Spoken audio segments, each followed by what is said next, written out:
Anak-anak kelas 9 bertemu lagi pada materi kedaulatan negara Kesatuan Republik Indonesia pada bab 3 kelas 9 pertemuan pertama.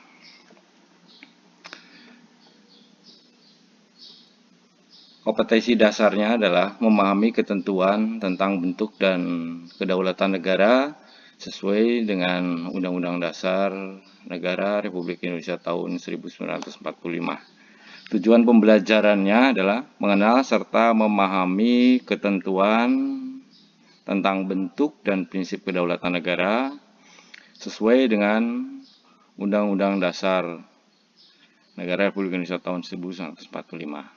Kemudian yang kedua adalah memahami prinsip kedaulatan sesuai dengan Undang-Undang Dasar Negara Republik Indonesia. Yang ketiga, memahami dinamika perwujudan kedaulatan negara Republik Indonesia. Baik, kita mulai saja, anak-anak sekalian. Bentuk dan prinsip kedaulatan negara Republik Indonesia. Landasan hukumnya ada dua. Yang pertama adalah pada alinea keempat, yaitu berbunyi, maka disinilah kemerdekaan kebangsaan Indonesia itu dalam suatu undang-undang dasar negara Indonesia yang terbentuk dalam suatu susunan negara Republik Indonesia yang berkedaulatan rakyat. Kemudian pada pasal 1 ayat 2 juga berbunyi tentang yang menegaskan bahwa kedaulatan berada di tangan rakyat dan dilaksanakan menurut Undang-Undang Dasar.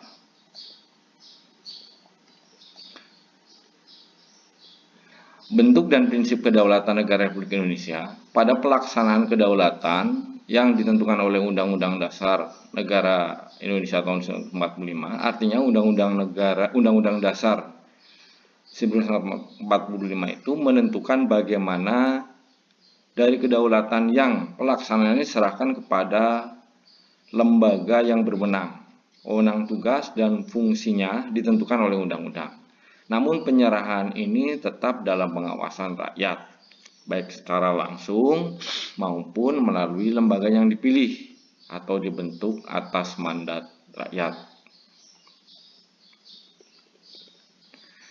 Ketentuan pada pasal 1 ayat 2 Undang-Undang Dasar Negara Republik Indonesia tahun 1945 telah mengubah ketatanegaraan Indonesia dari MPR sebagai pemegang kedaulatan rakyat kepada sistem kedaulatan rakyat yang diatur melalui Undang-Undang Dasar.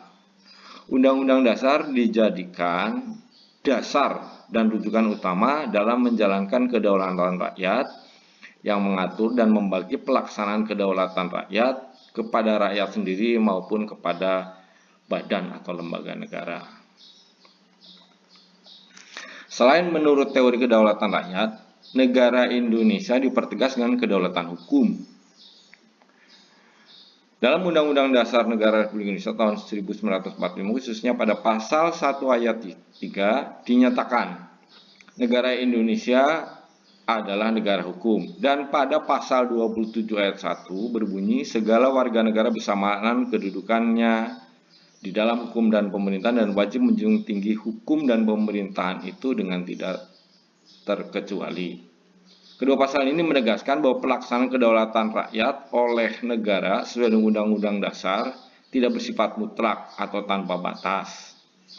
Kekuasaan, tugas, dan wewenang lembaga negara dilaksanakan sesuai dengan peraturan perundangan yang berlaku. Berdasarkan Undang-Undang Dasar 1945, prinsip-prinsip kedaulatan negara Republik Indonesia adalah sebagai berikut. Yang pertama, negara Indonesia adalah negara kesatuan yang berbentuk republik. Kedaulatan rakyat berada di tangan rakyat dan dilaksanakan menurut Undang-Undang Dasar. Yang ketiga, negara Indonesia adalah negara hukum. Yang keempat, Presiden tidak dapat membekukan atau membubarkan Dewan Perwakilan Rakyat. Ini pernah dulu dilaksanakan oleh Presiden Soekarno pada zaman tahun 1950 dan oleh Gus Dur. Dan ini sekarang tidak boleh. Yang kelima, menteri-menteri diangkat dan diberhentikan oleh presiden. Yang keenam, MPR hanya dapat memberhentikan presiden atau wakil presiden dalam masa jabatannya menurut Undang-Undang Dasar tercantum pada pasal 3 ayat 3 Undang-Undang NRI tahun 1945. Prinsip kedaulatan rakyat memiliki hubungan yang erat dengan makna demokrasi. Dari kata demos dan kratien. Demos berarti rakyat, kratien berarti pemerintahan. Secara harfiah, demokrasi memiliki pengertian pemerintahan rakyat. Menurut Abraham Lincoln, bahwa demokrasi sebagai pemerintahan dari rakyat, oleh rakyat, dan untuk rakyat. Bentuk jaminan prinsip kedaulatan negara Republik Indonesia menurut Jimli Sidik ada 4. Jaminan persamaan, kesetaraan, pengakuan penghormatan karena perbedaan, adanya aturan mengikat menjadi sumber rujukan bersama, adanya mekanisme penyelesaian sengketa berdasarkan mekanisme aturan yang ditaati bersama dalam konteks kehidupan bernegara.